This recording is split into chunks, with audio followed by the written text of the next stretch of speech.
All right. We are on. Yeah. What's up, everybody? Ready to go? Yep. We're live again with Party Size Cycling. And tonight we are going to talk a little bit about, one, Rivendell's new derailleur, and a little bit about Rivendell, and about just kind of the idea of bespoke derailleurs or manufacturing and small parts in general. So, but first off, how's it been going lately? I know we're pre-chatting a little bit, and you're in crit planning because you have a big event coming up.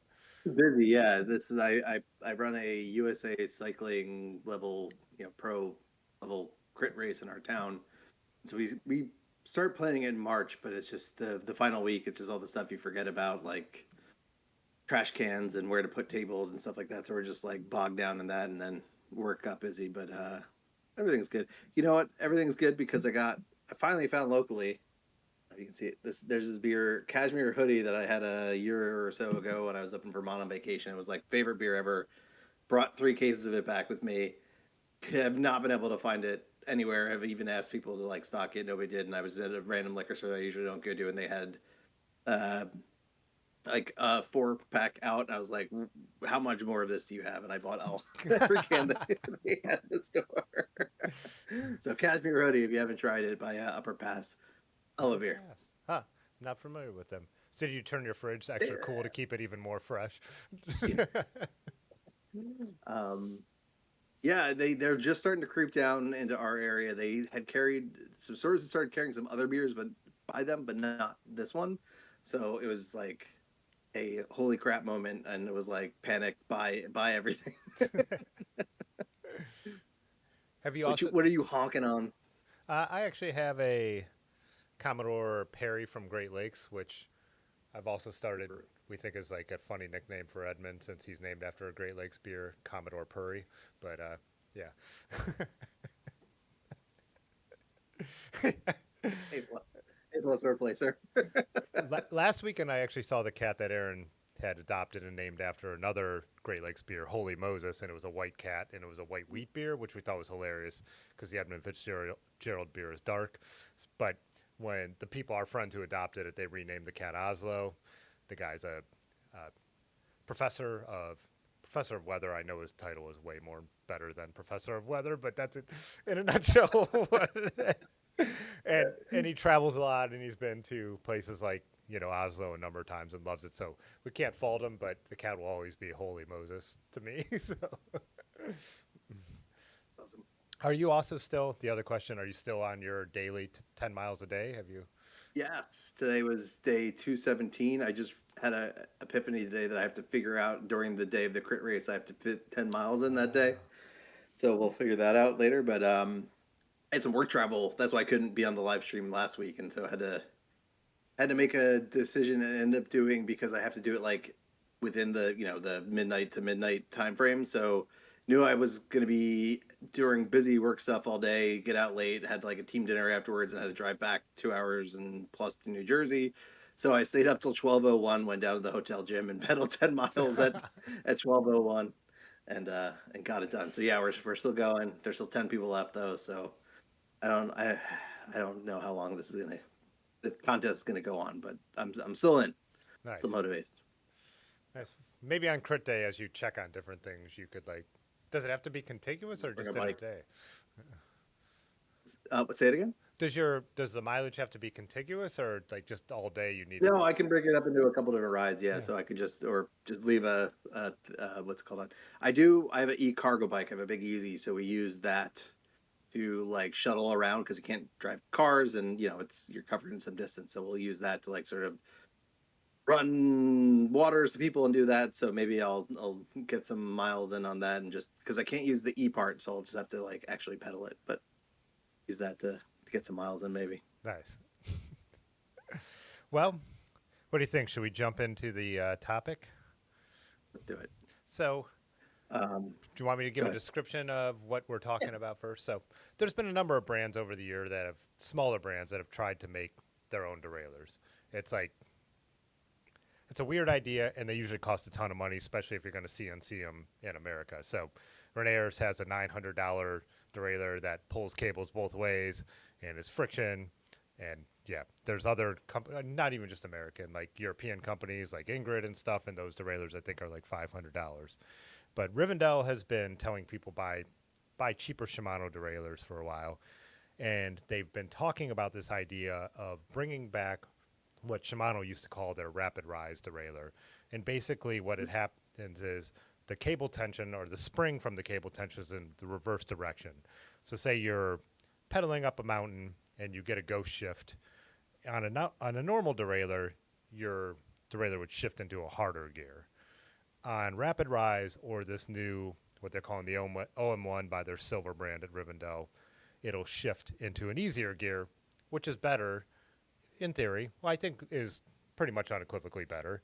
But the issue is your lever now moves in the other direction, which you wouldn't necessarily be used to. But either way, so you have to shift your lever in a different direction. And it's only really, we believe, would work with friction because if you indexed it, I'm not sure how that would work. Maybe I could have pictured Russ from Pathless Pedal throwing it on a bike just to see if it could do anything. Because Yeah. also, in essence, derailleurs are dumb. Most people don't realize that the amount of speeds or all that stuff is determined by the cable pull and the shifter when you have an index shifter, Right. not by actually the derailleur.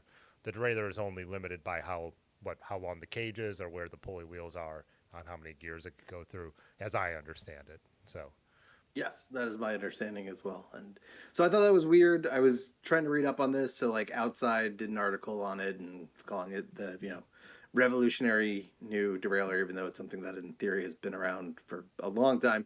But that yeah, I was confused because they called it also an indexless derailleur, and I'm like, all mechanical derailleurs are essentially indexless. So I'm not sure where that term is coming from, or whether that's somebody outside just doesn't understand derailleurs and wrote this article. Uh, It's Bike Snob, could by the very way. well be. That's Bike Snob, New York City, who wrote that. I think his name is Edwin. Oh, really? So Yeah, that person knows his stuff. Yeah. So yeah. that's a strange way to do it. I mean, in theory, I don't see why it wouldn't work. I think it would be awkward as all get out because you'd have everything would be reversed. And that would personally, for me, that would just throw me off. I mean, I know we've talked about before that you when you hop on a new bike or a different bike, it's always a little you get over it, and after 5 to 10 minutes of riding, but like I don't know that I would ever be able to rewire that into my brain. I've never ridden. I can imagine like a British bike where the brakes are reversed. I don't think I can get used to that either. I've never tried it, so I can't speak So from I have one. experience. But I bought a Schwinn road yeah, bike, a vintage Peloton. Like it's my nicest road bike, even though it's 1986. But it has 9-speed Dura-Ace, and it came routed backwards. And 10 minutes into the ride, I remembered, and I don't worry about it. So I do rewire pretty quick when I jump on that bike. okay, But again, that's braking, not shifting. So, and it's a yeah. road bike, so you're generally not going to have to worry about going OTB with what you're doing, riding trails or roads, Yeah. hopefully. But anyways, yeah. Well, I feel like brakes are something where I don't know about you, but I more commonly brake with both at the same time usually, unless I'm doing something downhill and I don't want to lock up the front or like whatever. So I'm usually trying. Somebody taught that to me early because I was always being afraid of going over the bars, would always just use the rear and like you stop doing that, get used to it. So I trained myself to start using both sort of equally and modulate them. But so yeah, I guess brakes I'd get used to. I just don't know if shifting, even I don't know, sometimes like riding my friend's state bike that has the Sensa, which is a weird system. I keep wanting to throw the left shifter or to push the brake lever like on the Shimano one. It really takes me a bit to get used to that like short long to do the different shifts, and then I forget which one is which. It's just a mess. So I usually avoid those types of shifters. But so I guess my issue is not that it's not better. I don't think that's where I'm trying to say. I totally understand the point of it, and more so for me and being a bigger rider and putting a lot of pressure through the pedals when I'm climbing.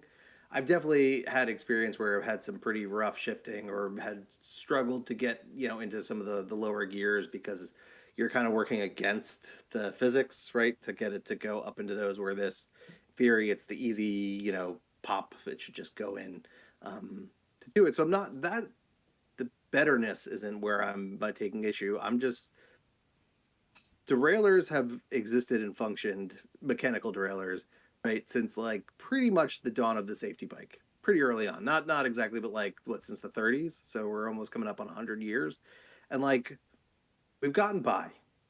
Electronic shifting solves a different problem, which, in my opinion, we've gone over my opinions on that. But like I don't think this is necessary technology. I think we've gotten by with it. I think, yeah, sure. If you end up, ghost shift, I don't even know if that would work because sometimes it ghost shifts in the other direction too. Depends on which where it's like, if it's too taut, you know what I Slightly mean? off, but yeah.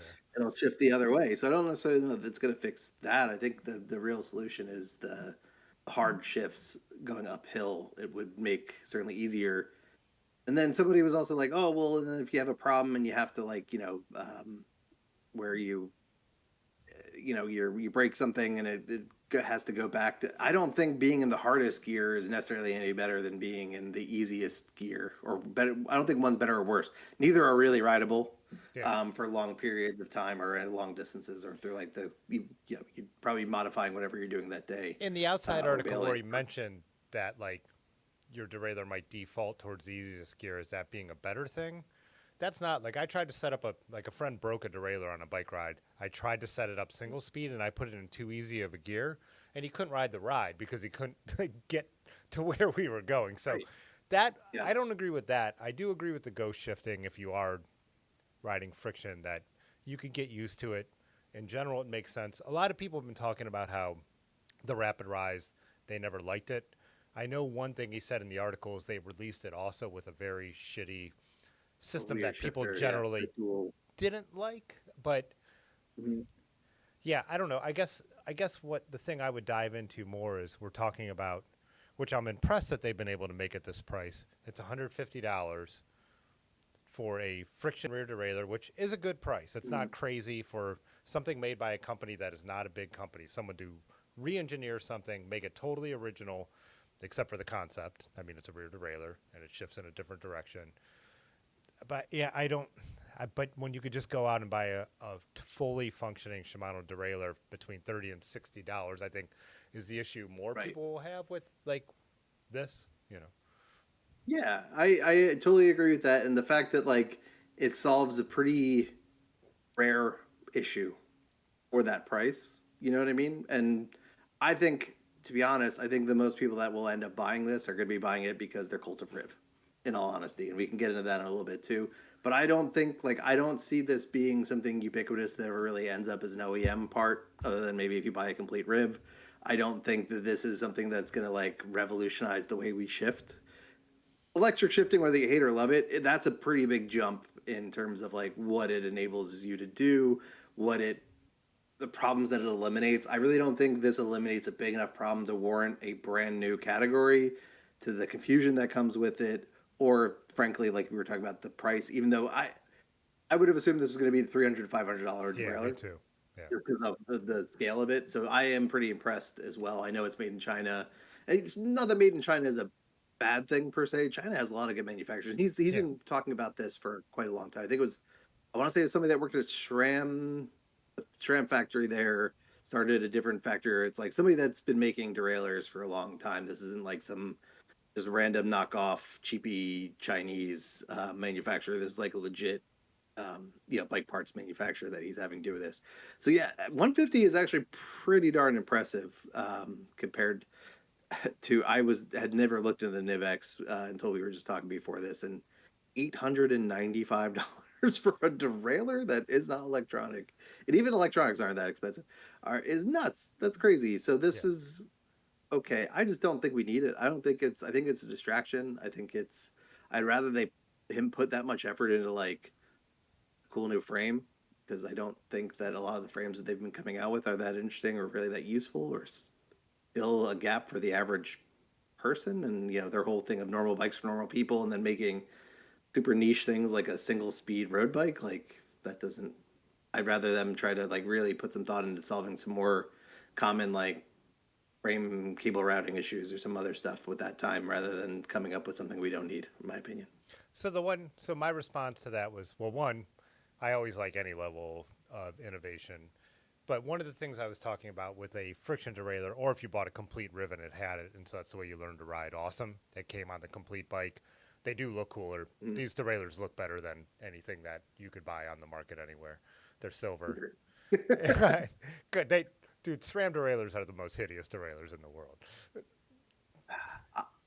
This could have been a whole "this is bullshit," but I don't like silver components. Oh, maybe we should save that one. unless Well, it's unless it's titanium and you're showing up that it's titanium. I don't have any bikes that I like, other than the one Rivendell that I have, to like put silver components on it. I think it makes sense on a classy or like a raw frame or something like that. But overall, I think that the silver with like colorful and other components, just to me, I like the black better. I like black everything, or black shirts, black shorts, black hat. I'm wearing a green one today, but like I'm all black everything over here. yeah, that's But funny. In my opinion, it's the best looking I derailleur don't you know. could buy, but that's fine. That would be the opinion of a lot of people who ride bikes like Rivs, want to build a vintage bike up and stuff like that. And so one of the things Yeah, I was saying that is nice is you're building up that old mountain bike, you're throwing sweet bars on it, whatever you're doing. You're building up a new Riv, you're building up something vintagey, and I'm always like, well, I would just go and buy vintage Shimano Dior, the 9-speed, like 8-speed maybe. And again, I do like for road stuff, I do like the 9-speed stuff because it's silver and I think it looks better on a vintage bike. That's obviously a personal opinion. But so I was like relating this to my buddy Ben when people would always, he works at Dirty River Bicycle Works. He's large in the chat. But people would always, I would always say, like, you want a budget gravel bike, get a used gravel bike. Because you could get so much more bike than you could get by buying that State or that Fairdale or Poseidon or whatever. Not even knocking those brands, but, you know, you get under $1,000 cut, you know, corners were cut somewhere, right? So I'm like, go and get the one that, like, go get that Space Horse that's 2 generations old because the guy who he wanted the new colorway. You know what I mean? Yeah. And so, but I realized what Ben had told me is people who want budget stuff or are in that market don't know what they need. So the idea that someone's making something new and all the specs are going to be listed on a website without diving into Sheldon Brown and old bike message boards that come up when you Google this stuff or Reddit or anything like that is where this derailleur kind of shines. And if you are newer and you're just going to do friction on an older bike, the muscle memory of learning it wouldn't be as much of an issue. So If you're that bike rider, that new bike rider, is a $150 derailleur really the best bang for your buck in terms of like things that you're going to upgrade on that old bike? no. Probably not. You're probably going to be switching out bars. You're probably going to be recabling stuff. You're probably going to be spending that $150 elsewhere and buying a $30 Alivio or, you know, Diore at this point we were just looking up is, you know, $50 to $60 depending where you do it, like, and then spend that extra money on other things that you'll notice. Not to mention a new rider learning a backwards derailleur setup seems counterintuitive also, because then every bike they're going to get, unless this takes off and it becomes the new standard, which I don't see happening, they're going to learn backwards. They're going to have a problem switching to the next bike. So I don't even think it really solves that problem. Yeah, and it's interesting because I was trying to make that point, but as I think about it, that's not who's going to buy this. It's going to be the Riv fanatic who is going to buy it. You know, and again, I could see, I have a box of rear derailleurs over here. I'm not going to buy it. Like I have a box of silver Shimano rear derailleurs from different stuff I've picked up or been given for free that are all fully functional. Again, I have a Olivio on one bike that shifts awesome, and it was, you know, new. It's $38. I don't think I paid anything for it, but you know, that kind of stuff. So, but I do think it is. Also, though, I feel like if you are sourcing vintage parts, the derailleur, in my experience, is usually the thing that's not the hardest to find. Right? It's finding old shifters is probably more of a challenge, or finding other components. There's a lot of rear derailleurs out there, and you know, it's not like shifters seize up and get thrown out and other stuff. Whereas I think derailleurs usually tend to stick around. And after just some lube or some tri-flow, they usually work fine. You know what I mean? Unless they get mangled, the cage gets. But even the cage, you can usually bend back on those old derailleurs too, right? So I don't think this is the part that's like, man, I have this sweet vintage build, but I can't find a derailleur for it. Better buy this. I don't think that's what's happening either. I think this is going to end up on new Riv builds. Yeah. Where this is going to end up, and it's going to become the people that love. I don't not like Riv. I'm not trying to, but like I don't subscribe to the like. I don't get every Riv that comes out. I don't ogle over every new bike they make. I think that's a quality bike. I like Grant. I like his, whatchamacallit, his just outlook on bikes in general. But I don't necessarily know that Rivs are, in my opinion, worth the price that you pay for them. In my 2 cents, and let the comment section go wild here. But I'm not like a Riv fanboy. I like Grant more than I like Riv. That's the same with me. Like I like his book. I agree with most of the stuff about like the most important thing is riding bikes. I don't think bike vid is nearly as important as most people think it is. I feel like you could, to a point, really push a lot of bikes into comfortable places by putting longer stems and different seat post size and different crank lengths. I totally subscribe to a lot of Grant's ideas about riding bikes, and I think he was doing very cool stuff at Bridgestone to push the boundary of bike design when there was only a few different classifications. There was no such thing as a gravel bike. You know, nobody would have a, you know, like an XO1. Nobody would put out a bike with bars like that. And I think having more options is great. And I still think Riv does some interesting stuff, but it's never been on the level of it's what I want. And also, I would be more compelled with to buy rivs if they were, and I know they have at different points, like made them in Waterford and stuff like that. But if they were American-made bikes, like when I look at Yeah. like Gunner, which didn't exist and now someone else bought it and they're going to be American bikes. But if they could get them back to the price point that Gunners were when they were selling them, that's really where it's interesting. Oh, I could buy an American-made bike that's affordable that has some unique design features.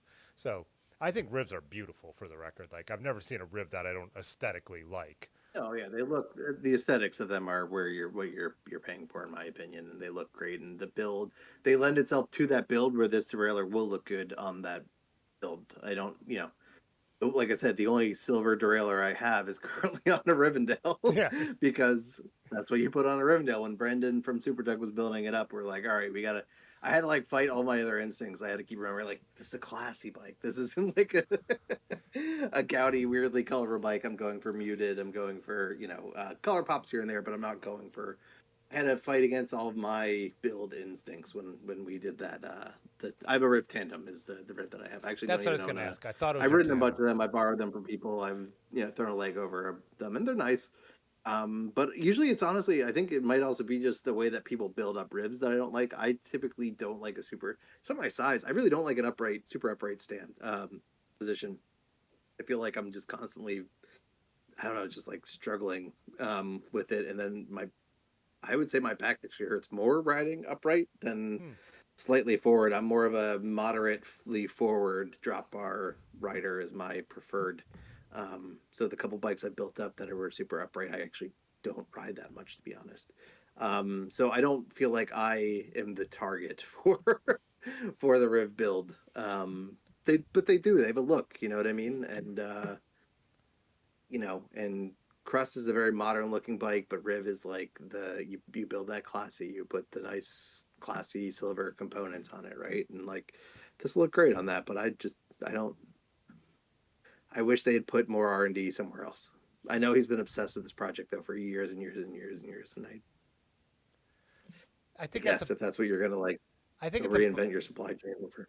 Right, it's really a level of nerdery that goes beyond what I'm into, but which I Mm-hmm. also appreciate because benefits do come down from that kind of stuff. Like I've always said that about like, people love to hate on Jan Hein and Renaers, but I love that there's someone out there doing that, and he's always been like, not a salesman. He's not trying to push anything on you. He's like, we make what I like and we offer it to you, and there's a premium because there's not that many people who might want it.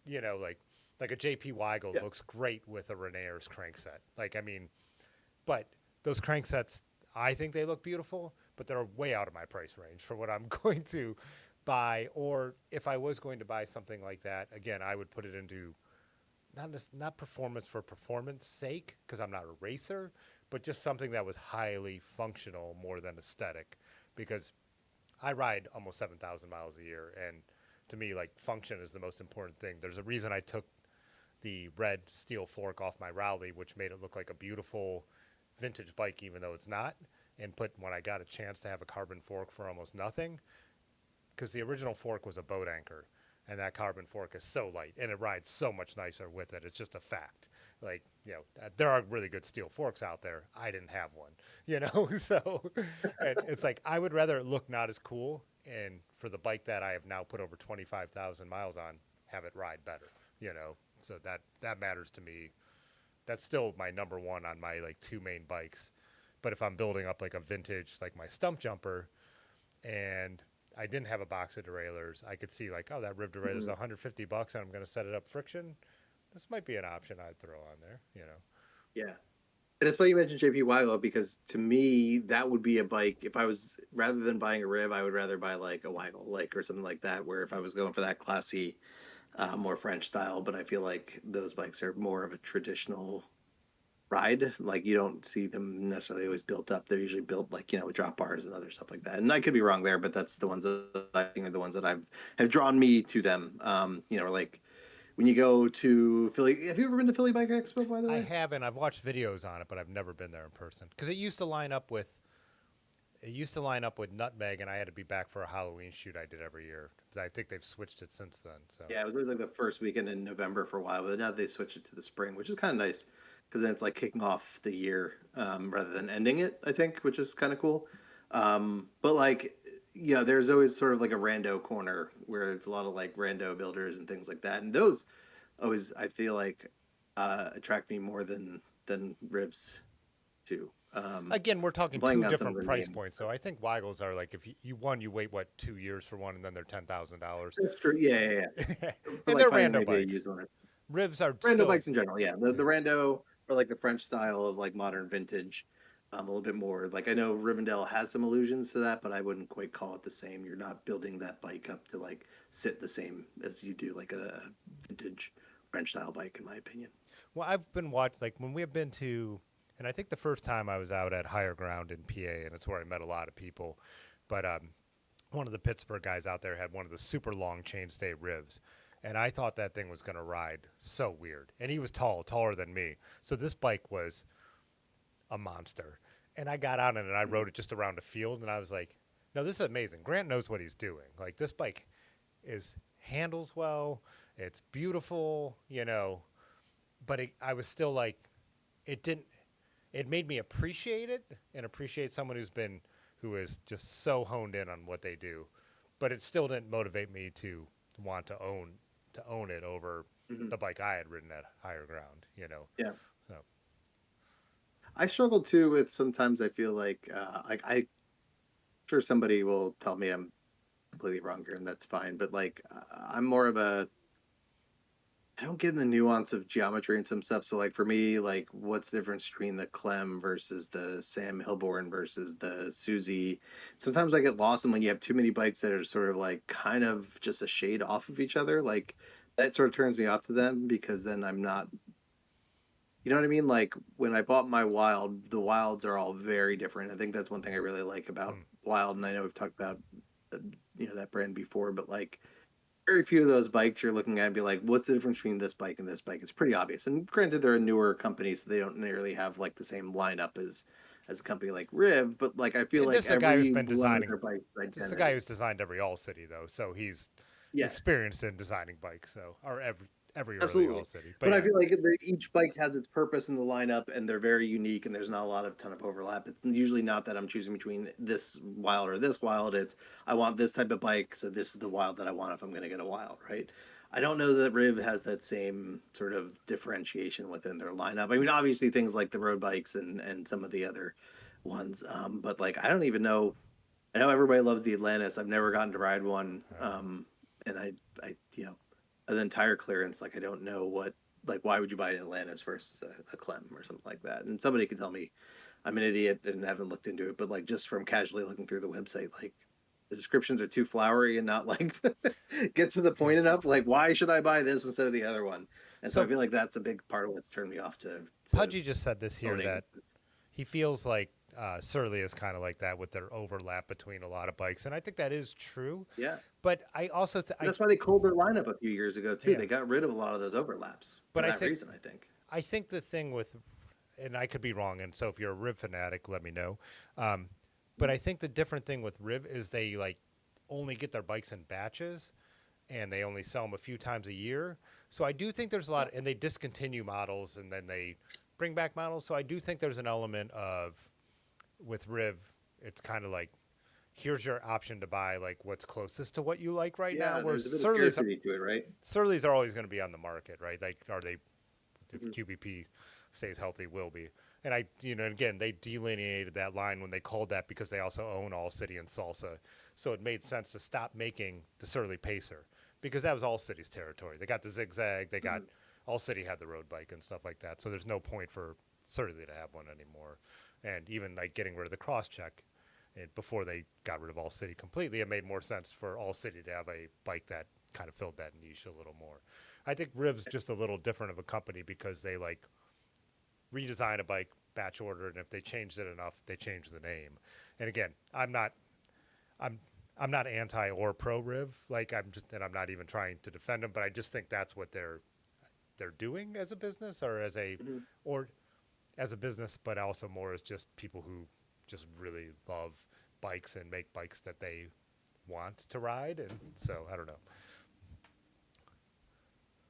Yeah, like I said, I could be wrong here, and I'm not the biggest like geometry nerd or anything like that. So if there is like a major geometry difference that I'm missing, I'm not going to be the person to get a look at the, the what's that website that you can like put all the bikes Oh, kind of Bike next to each Insight, other and yeah. like, yeah.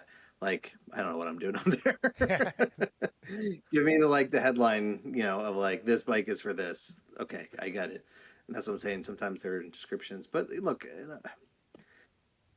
Riv has a purpose. Riv is the thing. I'm not saying it shouldn't exist. I'm just like saying it's not for me. And I don't necessarily be so it's like one of those things where you step outside of the sort of the cult of Riv and then like you start to poke holes and sort of like why do you need four of these?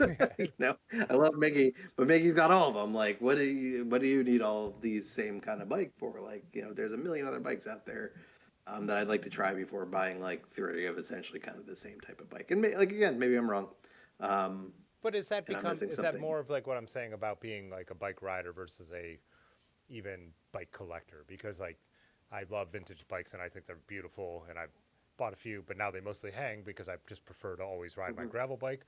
Or if I'm going more gnarly, I ride what I would call my ATB with its sweep bars. So yeah, so I do think there's part of the call to Riv of like having a bunch of ribs because they're beautiful and you think they're cool and they are functional, but yeah, is that the least? Yeah, is that do you have to have Somebody, extra income and expendable money and it has to just be something neat and it's more.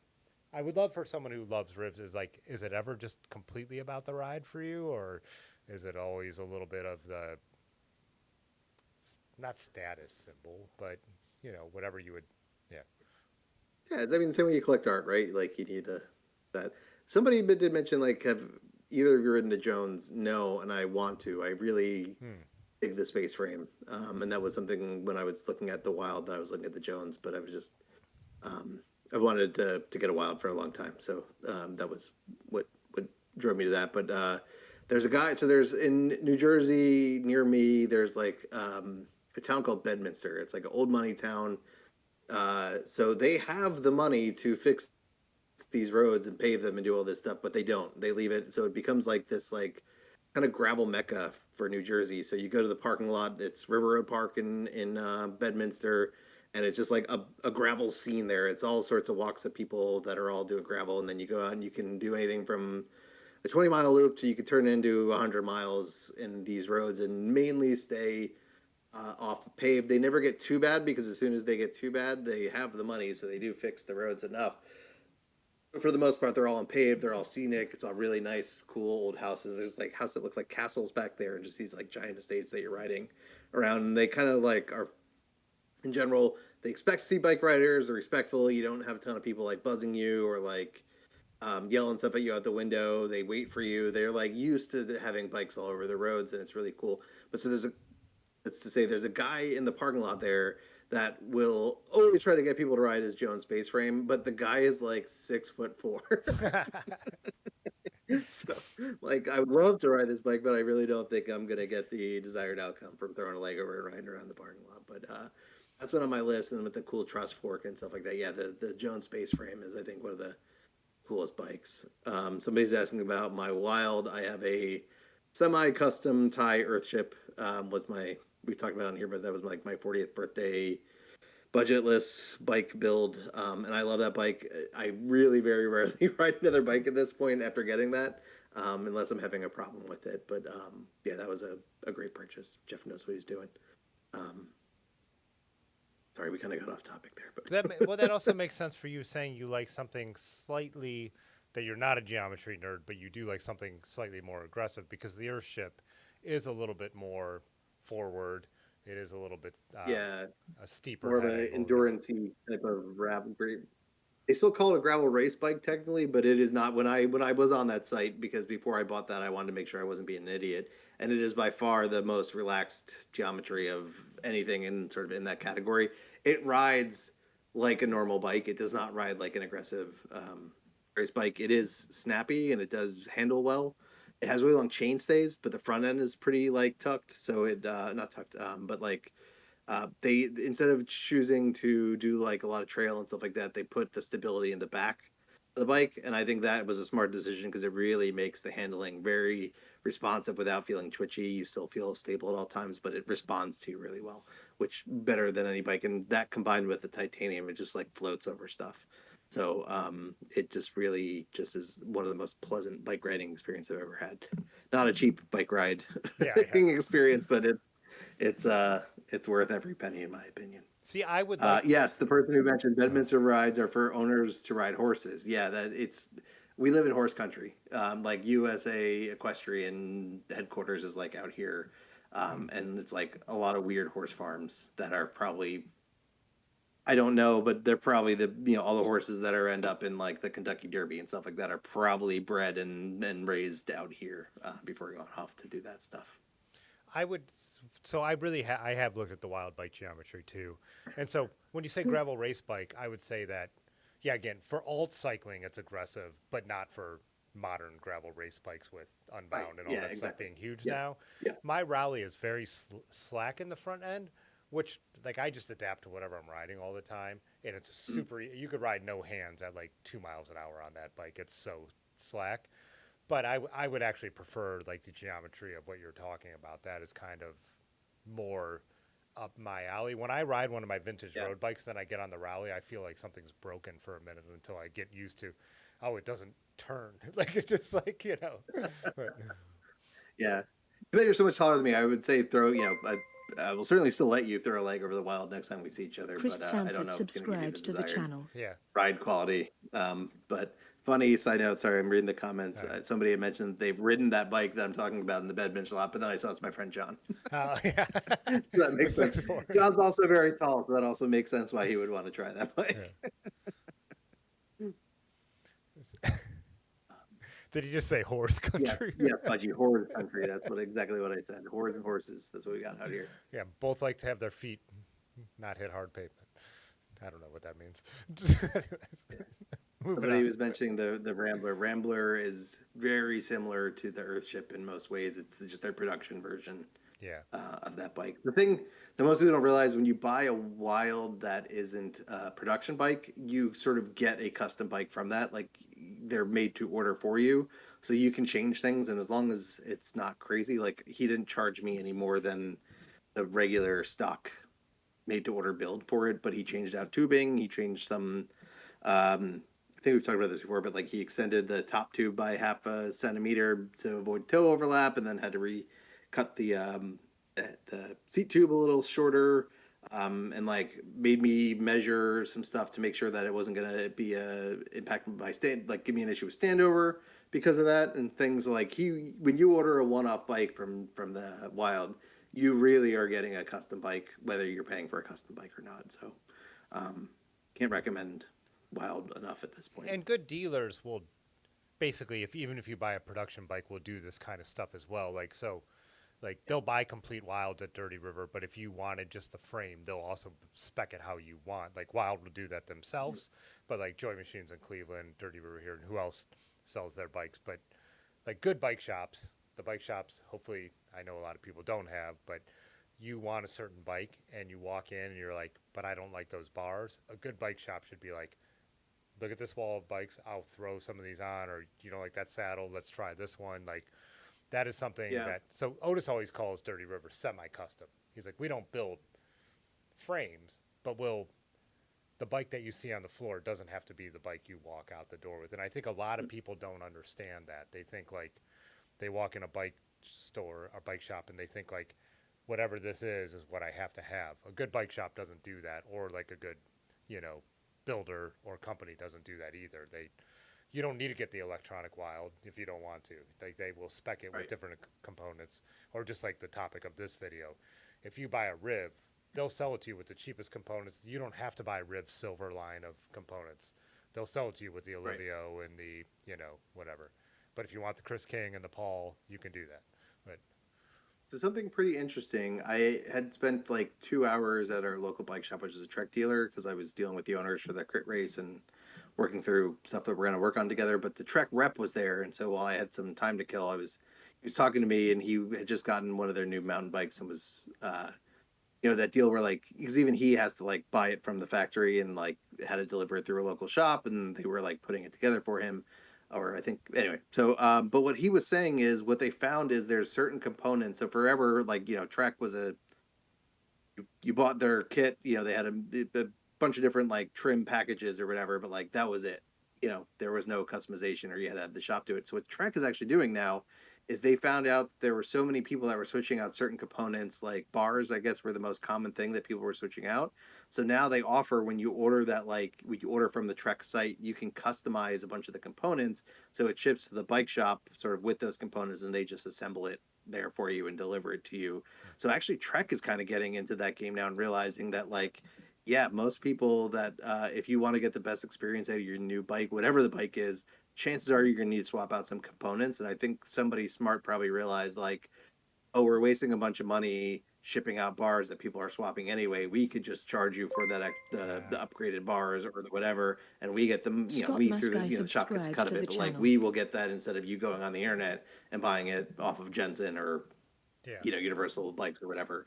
Kind of smart, but so it's funny because like you can now get kind of a semi-custom build directly from Trek these days, Huh. which is something that's unheard of, for those types of Yeah. level of volume to be doing that type of stuff.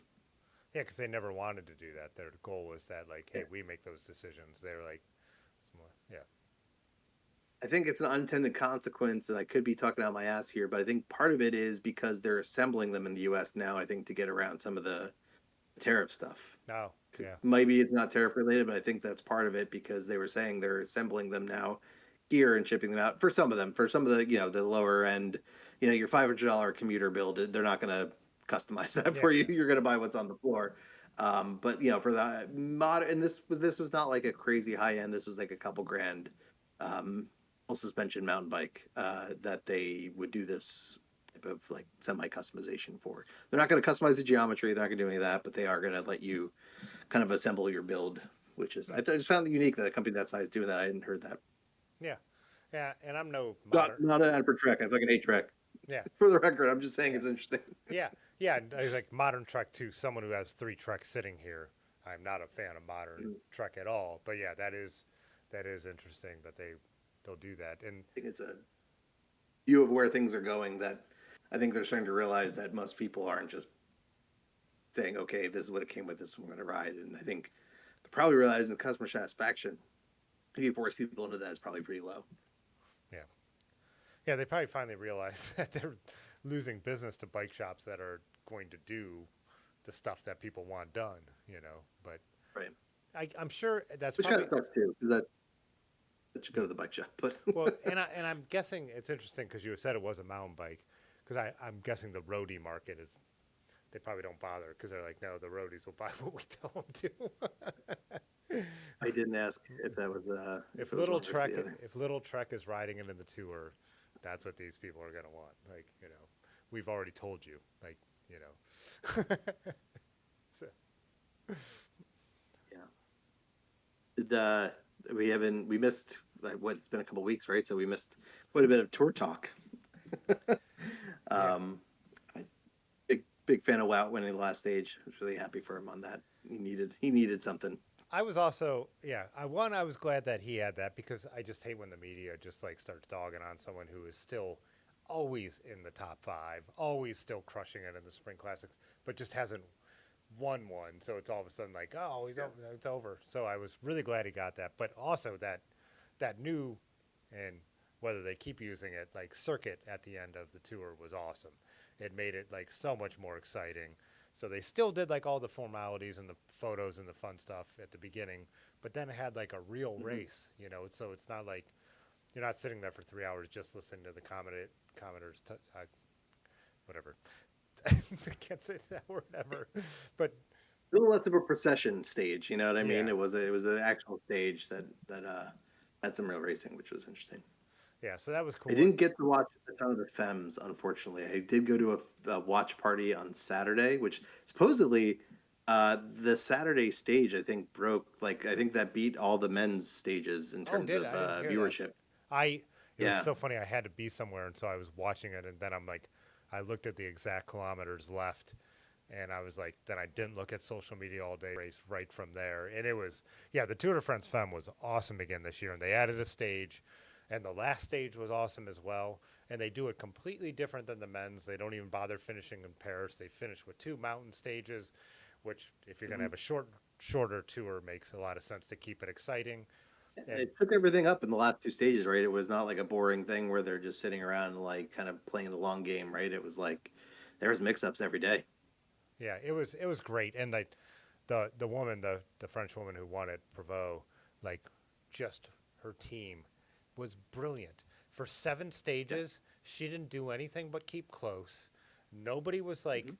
really watching her, and then just like all of a sudden destroyed everyone. Like Podjakar level destroyed everyone. It was Yeah. amazing to watch because like I was saying, I was like all in on like there's no way anyone's going to beat Demi Vollering. She is so dialed this year on what she is going to do, and I'm like, Cassia is going to try, but there's no chance. And then Mhm. Prevost, like the team just like it was brilliant. Like her teammate was in yellow, and they knew that they weren't racing for her, and they just tactically Yeah. and physically destroyed the rest of the female peloton. Like I mean, Yeah, no, I think you're right because I think that was a big like evolution because from what I haven't admittedly I should watch more, but I haven't watched a ton um women's racing, but it seems like the team play is less of a factor. It feels more like spring classic-y kind of races, even on like the Tour de France of the last few years.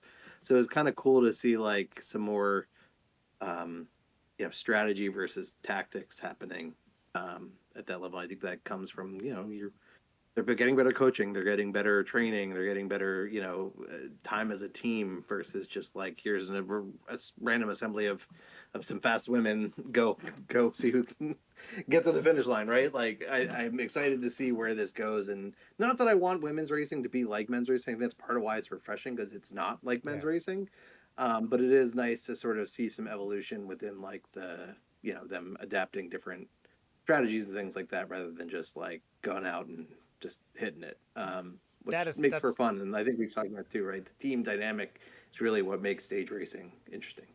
that's definitely true, and like it is. Like it's definitely they've been adding more races and more of the spring classics, and like obviously we're the 4th year of the tour for the women. Like is upping that game, but then also teams having both teams is upping the game too.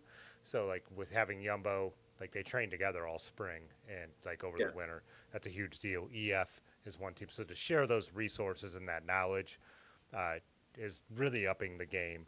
But the thing that is yeah, still at this point, which could be a negative or positive depending on how you see it, the shorter races, the less stages, is still adding an element of excitement that is very cool. And then also a thing that I think is really good that I sometimes enjoy in men's racing, like the idea of a captain of the peloton and like waiting up for Pogacar when he crashes. Like that tradition doesn't really exist with the femmes. So I do like it's more attacking. It's more like there's just a little bit of less of that like you defer to who's supposed to be the leader. And that became an issue in this tour, which was an exciting thing because mhm, people were saying Demi wasn't being respected, which I don't think was true at all. But again, it's like, who cares? Race to win. yeah. And again, I like that's And kind of less, throw out some of those traditions, which is nice about it, right? yeah. Because it's a new thing. I want some of that to keep existing in men's cycling in a way where it's like I do like that kind of thing where, hey, I'm going to defer that this happened because if something happens to me down the road, hopefully they do that back. And that's cool. And that makes more sense in a 3-week stage race too, right? Where it's a Yeah. long game. So you're like, hey, man, I need some allies besides just the people on my team. But I do like that it's almost starting fresh with the female peloton of like, hey, we don't have those traditions. We don't need to start. We don't need to like build it off the men's. We could build our own Right. style of racing. Same but different type of thing. Yeah. Because Yeah. I mean, like, I want to see them get the same resources and the same prizes and the same sponsorships and all that stuff. I don't want to see it just turn into another men's Tour de France, Yeah. and because if we're being like, that's its own thing, but there's some elements of the men's Tour de France style racing that can be boring. This year was awesome. There was so much going on, and other than like obviously Poggi doing what he did, kind of like took some of the drama out of it, but in general, like there's good stories happening every day, which is awesome. But I don't think they have to do it that way, and I think each race can become you don't want to miss that race because so much is going to happen, right? Whereas a men's race, all right, I missed today. I'll catch up on what happened, but I don't feel like, oh man, I really missed that thing. You make sure you watch the big climbs and stuff like that because that's usually when stuff's going to happen. There's so many races that are just like, okay, there's a sprinter day and nothing's really going to happen other than it's going to be a bunch sprint at the end, and we're just sitting here for a couple hours listening and Yeah. hearing about the landscape and things like that until we get to the interesting part, right? Like, I didn't get that sense from the couple stages I got to watch this year, the Fems. So, but the watch party I went to was pretty cool. They had free cycling caps and bucket hats, and they did it at a cool coffee shop that runs a lot of like group rides in a town nearby called Easton. They had like a couple women-owned businesses come out to do like food pop-ups within the coffee shop. They did like a prize raffle, so everybody got to pull one of the women's racers' names out of a hat, and whoever was in the yellow jersey I think they did top 3 got like door prizes, and some decent prizes. So it was really cool event. A bunch of people, it was like 25-ish, 30 people I think that were there. Bicycling Magazine is headquartered in Easton, so a lot of them, like Bill Strickland and person I know, Tara, for sure, them were out there. So they made a big deal of it. It was really cool. It felt like an event. It was exciting. Like I'm happy that's happened. No, that's awesome. Yeah, my local brewery, one of the guys I ride with a lot, Kenny, he's one of the 4 owners. He's approached me before about like, what is the race? Like, what should we do so we could have like, because they have a big soccer or, European football thing, and they have a supporters group. So if you walk in there for lunch on one day and that's winding down, there's these buzz soccer fans at like 11:30. And he was like, could we do this for bike racing? Since 8. Yeah. And I'm like, yeah, there's a few of us who would definitely come out. I don't know where it can go, but Akron's a decent sized city, so maybe we get the right people involved because it would be cool to do. And we've done it at our local coffee shop, cocktail bar, and he doesn't do Bloody Marys, but we had him do Bloody Marys for Milan San Remo a couple years ago. And like 10 of us showed up, and it was fun to watch it with other people. And yeah, it's a different experience. And why shouldn't it be? Like, why couldn't you have that? I do it for Paris-Roubaix every year. I invite friends over here, and if we want to have mimosas or whatever. For every other sport other than road cycling. Yeah. What else we got? Somebody was mentioning Rebco move is interesting. Rebco's a bitch. I hate that dude. I really like him as I think him moving there is just going to be another thing where they're banking on somebody that has no potential, and they're going to build a team around him. He's still going to shit the bed. So that's my Remco. We were joking last year, not joking, but we were having this debate that he's just not a Grand Tour rider. But I mean, he podiumed at the Tour de France, which means you are. You're the 3rd best Grand Tour rider in the entire world, right? But I just think they should not have. They shouldn't have switched. He would have been one of the best classics riders of all time, and Quick-Step is the best classics team of all time. And their legacy of like who they were before with Mapai and all that stuff, or Mapai, however you pronounce it. So it was like, I just hate when they try and They did the same thing kind of with Al Fleet, but then he had all his injuries, so it didn't matter. He's like, this is the guy who wins worlds, who wins just the fun spring races and the one-day classics in the fall. Like it's always like everyone has, because of the sponsors, has to aspire to the Tour, and it's like that should not always be the thing. And I think that's what happened to Remco. Yeah, Pitcock should not be a GC guy. Like that's not the concept of them trying to do that was insane to me. Like why what that guy? No, he had one good descent, and all of a sudden we're building a team around him. Yeah, I wish that wasn't the case. He's an amazing bike rider and does a lot of amazing different types of bike riding, but that dude is not a GC. He's too. In my opinion, you can't be good at a bunch of things and also be a GC contender. You have to solely be. That is your life. Unless you're Pogacar. Unless you're Pogacar, because he's the one guy who is good at everything, and it's amazing. He's not racing cross. He's not mountain biking and doing like cross country races and stuff, right? Like he's singularly focused. Maybe not just the Grand Tour, but he's singularly focused on high level road racing. Yeah, Pitcock is not. Yeah, exactly. He shouldn't be. He's too good at other things. Same with MVPD. Or I messed that acronym up. But Vanderpool is he's too big, but. But he knows what he knows what he's doing. Trying to build a team around Vanderpool. Yeah, then they've never done that with him, and that's why he's still such a legend. He'll get a stage. Yeah. He'll get a stage win. He'll help his teammates out when he needs to be domestique. But he's going to go out and win He's never Flanders going and to let you down Roubaix. because he's never put in the position to let you down. Yeah, if he enters cyclocross worlds, he's going to win it. And if he enters Roubaix and Flanders, there's a chance he'll beat Pogacar. And even at Worlds, there's a chance he'll beat him. He's like the one guy who can do it. But yeah, they were smart to never be like, we're going to try and win a tour with this guy just because he's so valuable. But yeah, I don't know. It's a weird mentality to. But Remco is, yeah, he's not very. He's just not a super mature bike rider, and everyone thought he'd become more mature, and he's still not. He's a hothead. He's his attitude too. He yells at the camera, yells at the motorcycles. He just doesn't seem like a good dude. I don't know. He just rubbed me the wrong way early on, and just never liked the guy. And then when he blew up spectacularly this year, I was kind of like, yeah, that's right, you're a bitch. Well, then he dropped out. Like when it wasn't going right, it was like, yeah. I get it. I guess that whatever the flu or whatever that was going through the peloton, I guess that was the reason they gave. But I think he just gave up. I don't know. Yeah. Yeah, I don't know. I thought that was a pretty big letdown. Damn, Tourmalet got hands.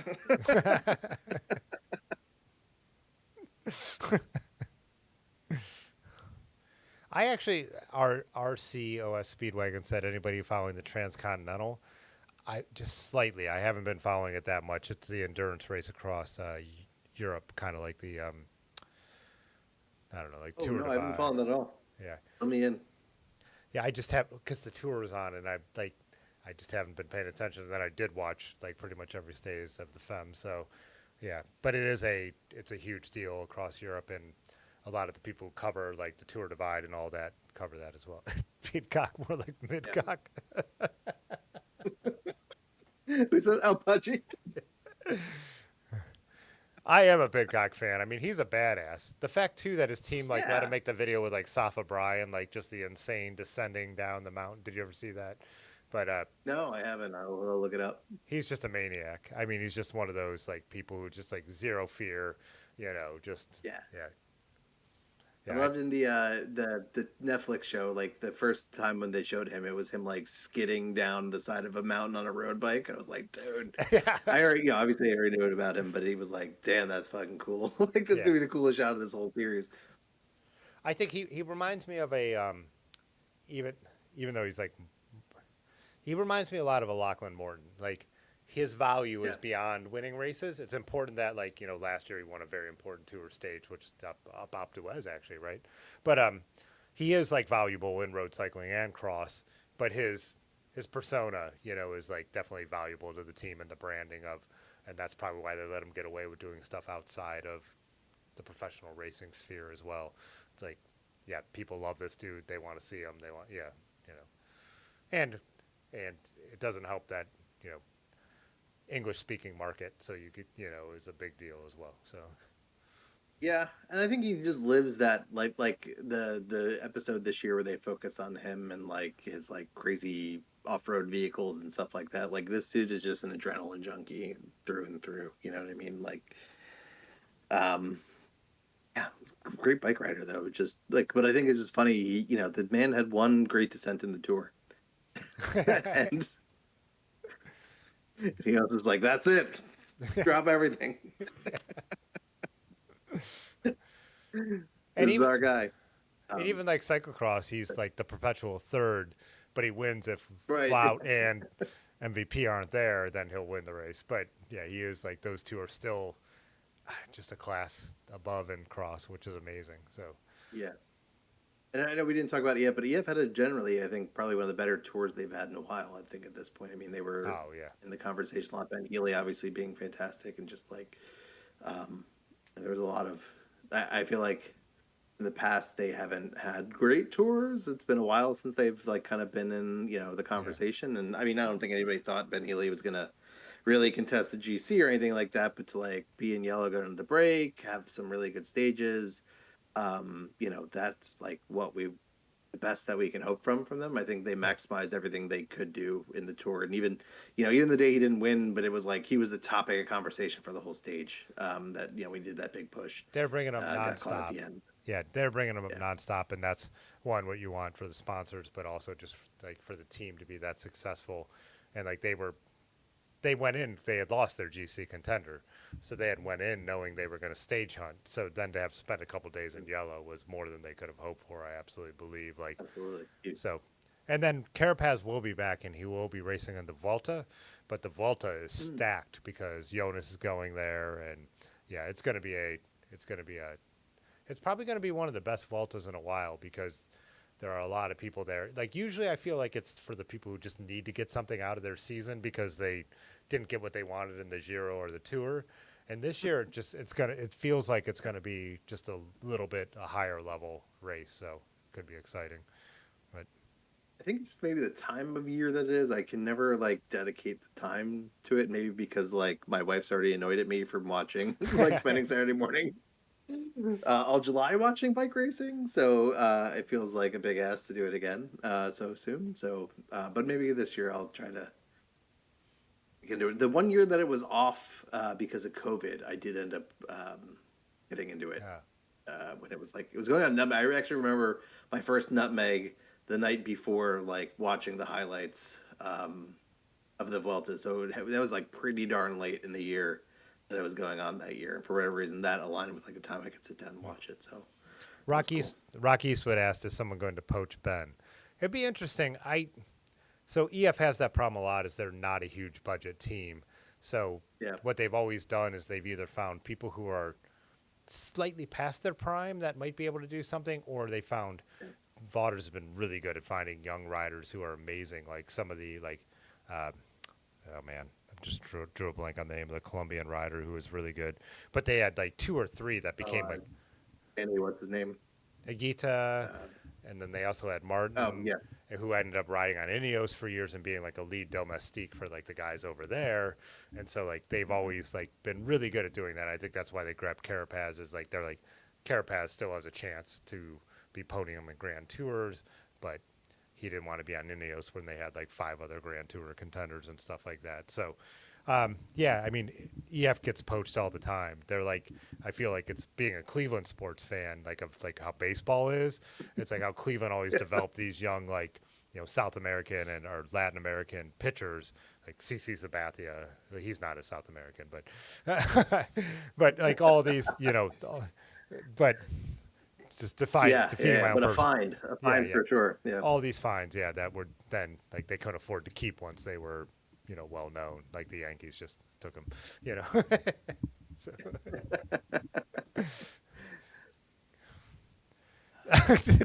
large fucking Quintana, that creep can roll. Lebowski reference. Oh man. Sorry, Naptown, Chris. Yeah, definitely some tour talk here, but I have. I've always said this is the way. I look forward to it every year. Yeah, I started the stream doing this. This was my idea. I started doing the tour because I'm like, I guess I'll have something to talk about when no one's listening. I'll just talk about my thoughts on the tour. And then, of course, the whole stream went completely alt cycling. But it's like, I absolutely love pro racing, even though I'm someone who's never owned a pair of bibs in my life, has no carbon. But I love pro racing. It's so exciting. But and it's totally outside my riding. It's like watching football. You think the pro teams will adapt the Rapid Rise derailleur? Below normal. Which team will? If that happened, then I could see it happening. They would. It would definitely the next year. It would all be Rapid Rise would be on every new Colnago. But if Tade has adapted the Rapid Rise, that's where Grant should be spending his money. He's got to get one of those guys. Well, we talked about the short crank lengths. Pog started running the short cranks, which was kind of the alt cycling, the Appleman thing, and Pathless Pedal had been pushing. But then Pog runs some shorter, 165s, not even that short. But then every roadie is all of a sudden running. That's why I'm selling a pair of 170 cranks. By the way, if somebody is looking for a pair of Appleman 170 cranks, I'm selling them right now. They're gold. They're gorgeous. It just didn't work for me. I'll be happy to talk about that some other time. But I can't sell them because everybody wants 165 now. I'm like, what? Even in alt cycling, really? Okay, fine. I guess Tade Bagacha's on 165s, and everybody's got to ride 165 cranks. God damn it. But You got your I don't know. Like, stuck. why haven't they? If it's that much better, why haven't they adopted it? Because they could put whatever they want on there. Or they could like declare that, I don't know, a rapid rise, a low, normal. Well, it doesn't matter. They're all running electronics, so that's the moot point, right? You know. Yes, you can have a low, normal electronic group. Well, I know there's there's no point. I'm kidding. there's no spring. It's a servo motor, so it moves the same in either direction, right? It doesn't matter what the. It'll I move think. naturally. Yeah. Yeah. They can charge an extra $200 for it because it's low normal. Yeah. And as far as I'm right, isn't like if you look at your derailleur, there's no spring because it's just a servo motor that could go in either directions, right? Or does it push in one way and No, I mean, well, it still has to move the parallelogram, so there's still a spring in the cage. Like, there's still a spring in the so it only thing. pushes in one direction and the spring pulls it in the other direction? Um, well, I mean, what I'm assuming is that it pushes and that stretches it, and then or it turns the other way and it releases the tension on that spring. So it's the servo motor is still expanding and or doing whatever it's doing with the spring. Sorry, I've had a couple of beers. Okay. Not my fine mechanical descriptions are getting long. No, I Yeah, just no, there's 100% oh. still a spring because you still have to be able to like pull you still have to create tension. You still need a spring. Yeah, okay, that It's just makes not sense. I assumed it was just putting it where it needed to be super mechanically, and so it's I'm still still squeezing and it's just yeah, replacing the cable, so it's still the same system. yeah, I correct. assumed, I really thought that I thought the motor was moving it in either direction, but I No, and actually the spring is incredibly strong to the point where it's like you have to you because I know that you don't necessarily ride a lot of these types of group sets. So do you have any derailleurs that have a clutch? yes, but I have it off because I'm running a 2x. Yeah. Got it. Okay. So I really hadn't had a lot of experience with like a clutch derailleur. I have one derailleur that has a clutch, but it's not a super strong one. This like unless you actually they have again this is SRAM, so you pull it back and there's a little tab that you have to push out that then sort of like locks the derailleur like open to relieve the tension.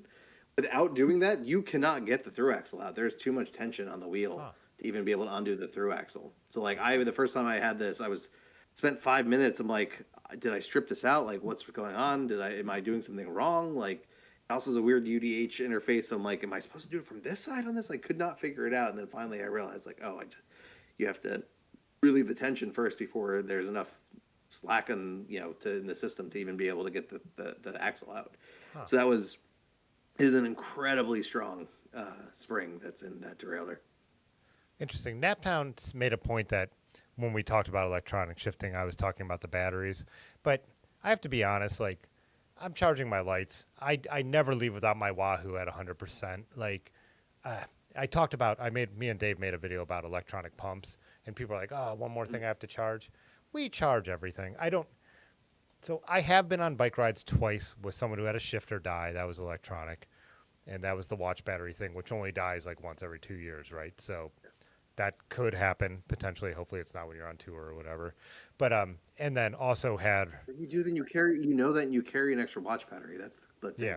I don't leave my house without an extra SRAM battery. It's in my tool roll. Yeah. And then And when I so swap one out, I know when I get home, I got to charge that other one. I do it once a month. It's not that big of a deal. Naptown, I'm not putting you down because I've always said that. No, And no, no. I've always said like I don't want electronic shifting. Another thing to worry about when I think about it though, like come on, is your phone ever dead? Like do you leave your house without your phone being I mean it would become just like anything else you have to do. Like I only have one through axle bike.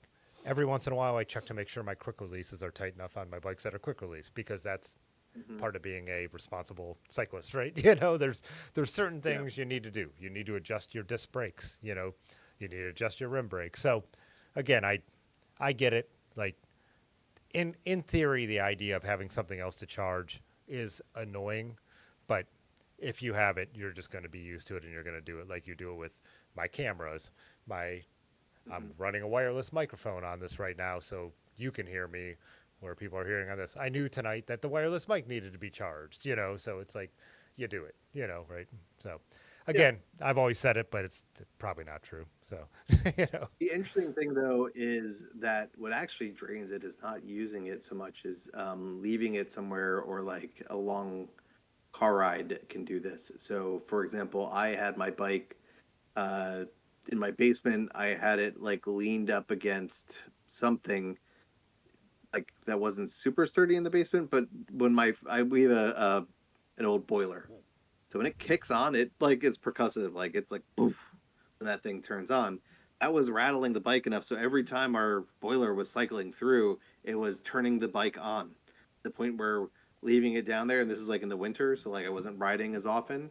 So like after a week of that, like it drained the battery. I went downstairs and my battery was dead, even though I hadn't ridden it, and it was like almost fully charged when I had put it in the basement. I've heard So, that about SRAM. People laying it in the back of a car or whatever, it turns on.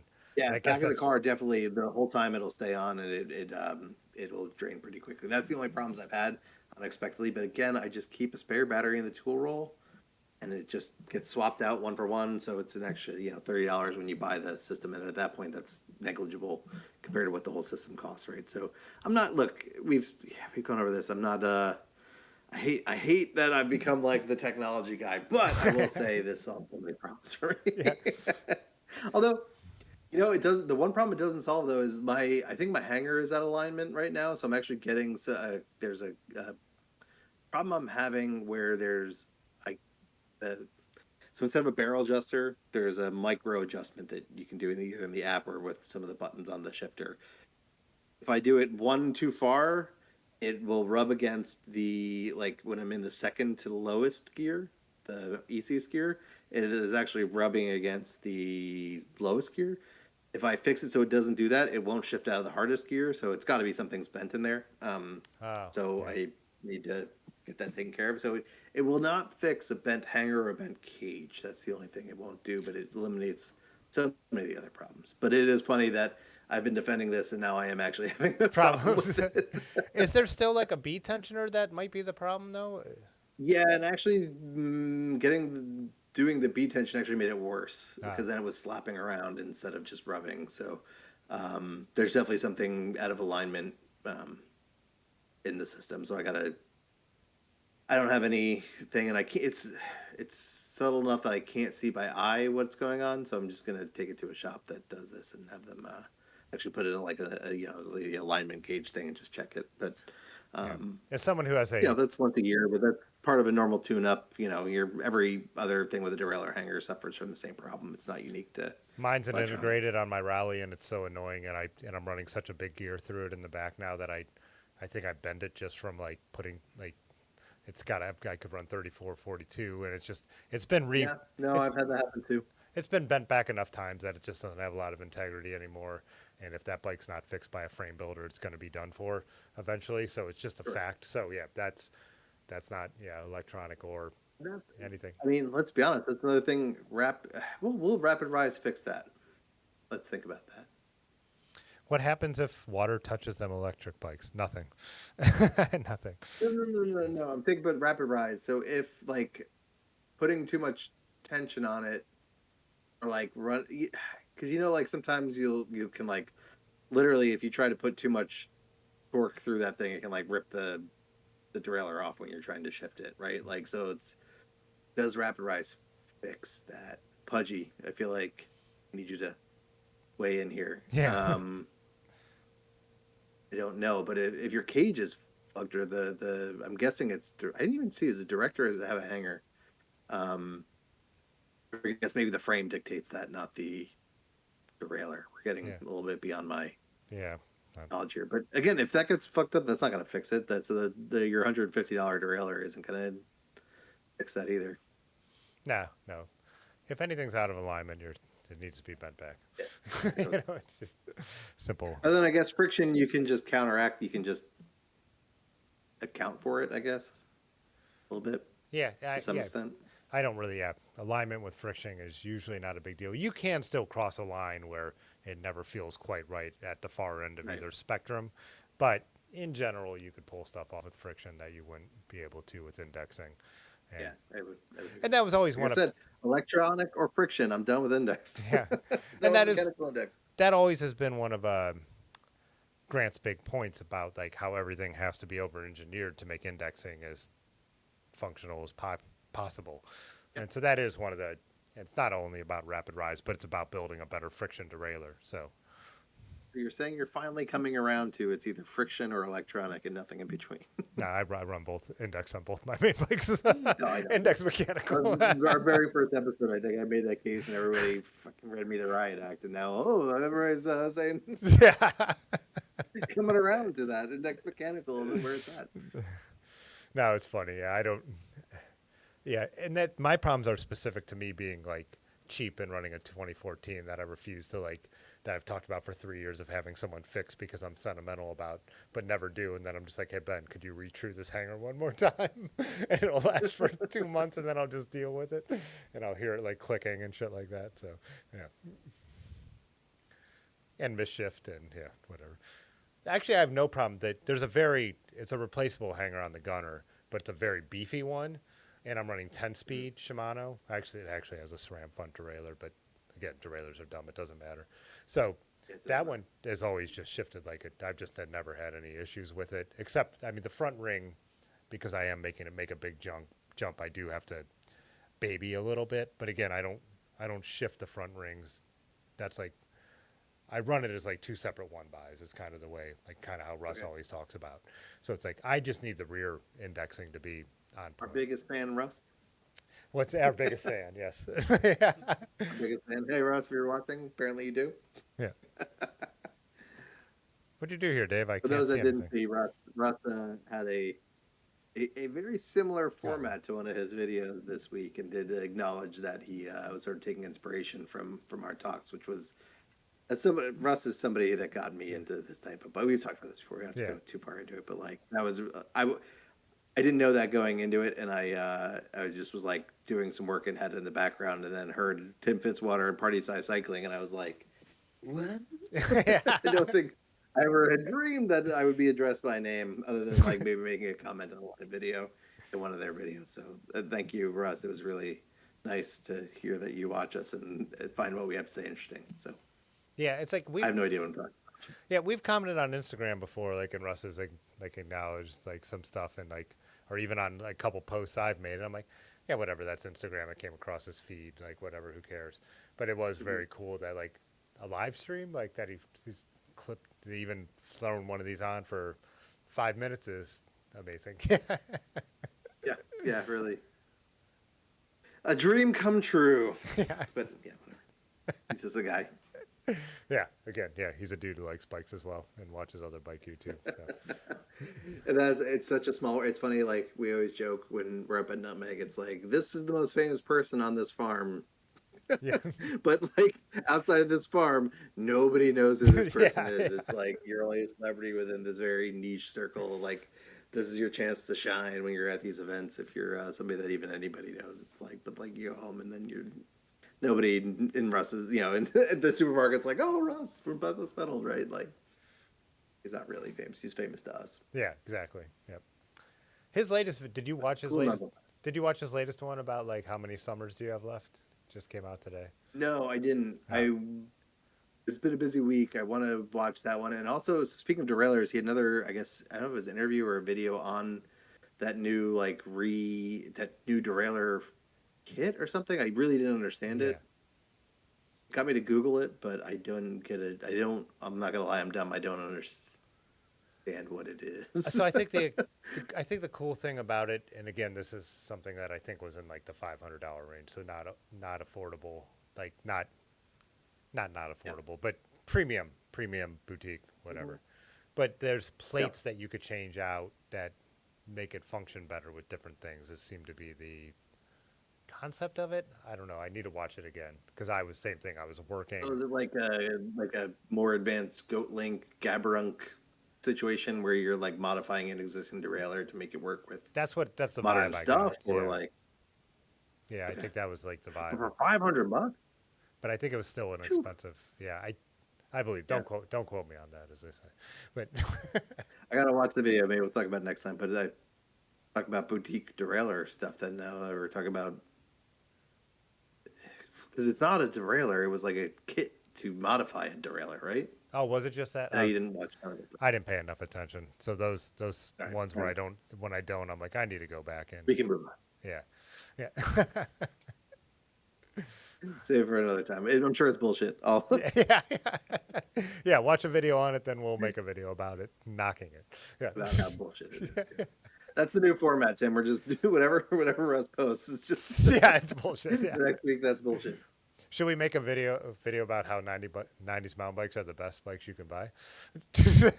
We just wouldn't. We couldn't. I couldn't even hold a straight face because they are. He's right. They're cool, but I they're didn't not. think they were wrong, but I also was like, I think they were. I don't know where they are buying, or what the markets are like where they're looking, but like 90s mountain bikes are cheap. I think what they meant to say though is because my wife loves purple, and we had tried to find her purple bike, but she's not going to spend $2,000 on a new bike or whatever. So it was like more like finding used ones. So we found an old rock hopper that was like the perfect purple that she wanted, but I think I ended up spending like $700 in parts and to have some labor done to like get that into like a drop bar or single speed, not single speed, one by conversion.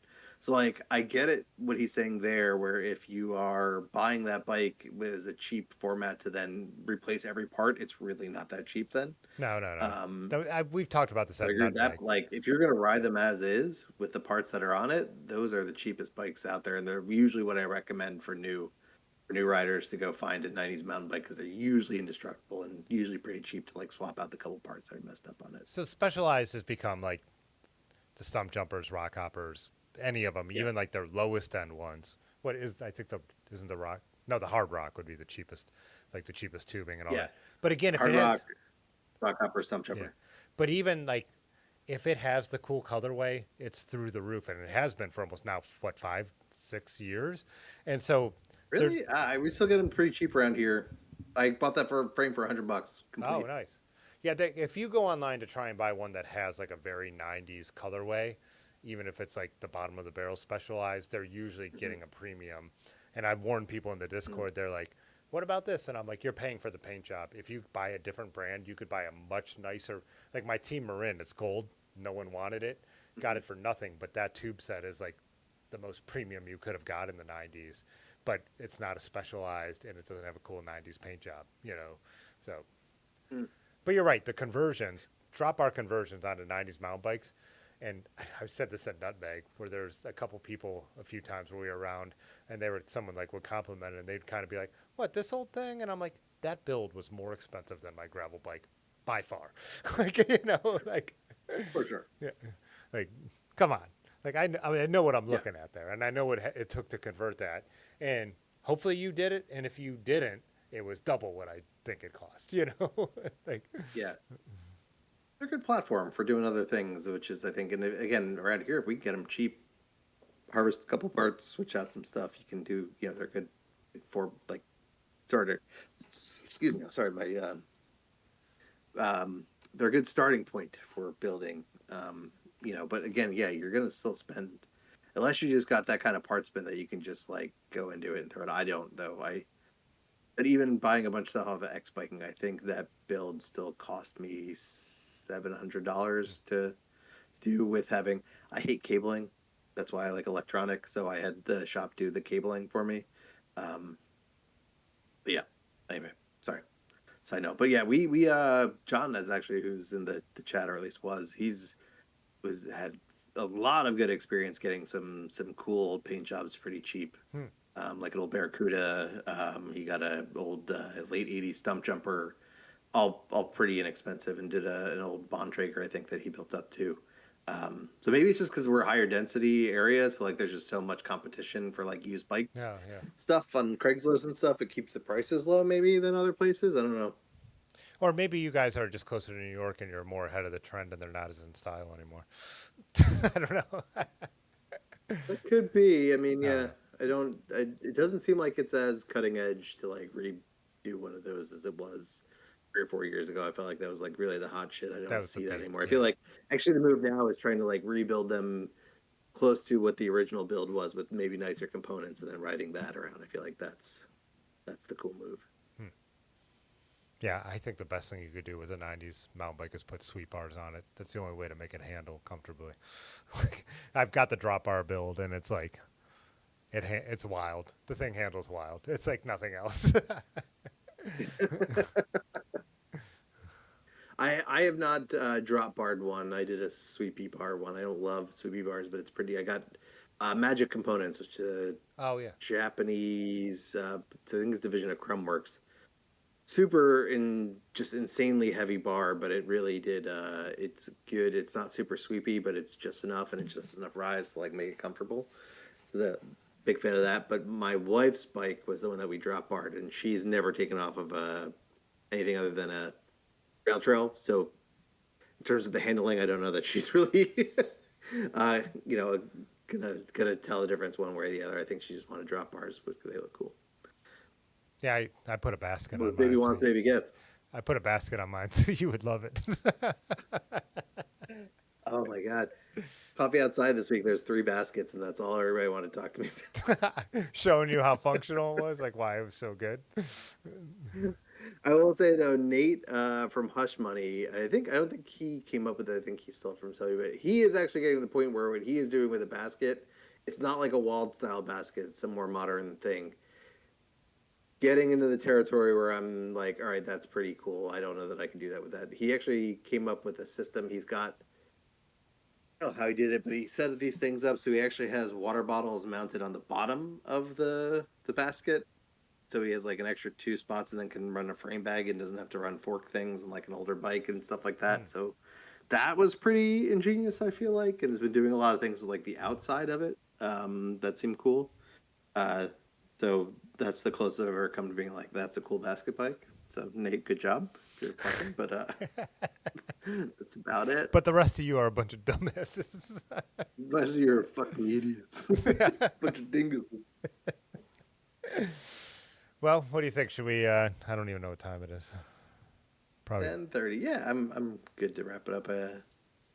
But yes, I first of all, I want to hear all your basket stories, and I want you to continue to try to prove me wrong. I love being the face of anti-basketness in all biking. So don't let me dissuade you. Please continue to try to convince me otherwise. I love it. Yeah, and so just a show note. Next week, I'm actually going to be somewhere out your way. I don't know what our itinerary is. I'm working. I don't think I'm going to have any time to hang out. I think one night I'm actually going to be real close to Bradley Cordura. And if we do have a chance to get dinner, I'll send him. I think I'm going to be on Long Island, then in New Jersey. But either way, I'm working, and it's freelance gig for someone else. So I'm not in control of my own destiny at all. So if I post any pictures and you're like, people are like, why didn't you hit me up? It's not going to be a biking week. It's going to be a making money week. But if I do have any time or end up anywhere near New York City for any of our New York City friends, I will put out a message. But most likely I'll be working nonstop. But all that to say, there'll be no stream next Tuesday. So if we're both free a week from 2 weeks from today, then we'll figure out something else and do one then. But yeah, nothing next week stream wise. So yeah. Send me. I'll be very honest. I've hit the bottom of the barrel for organic things that I hate that everybody else loves, but I'm open to ideas. So if you want to make me a pitch, send me a DM or an email at party.size.cycling@gmail.com, and I'd be love to entertain that and potentially make that a topic. But and your Instagram's linked in this description too. So yeah, cool. So awesome. DM me. Bye. All right. Good night, everyone. Bye. Okay, bye. All right. Okay, Yeah. this time. Fitzwater photo.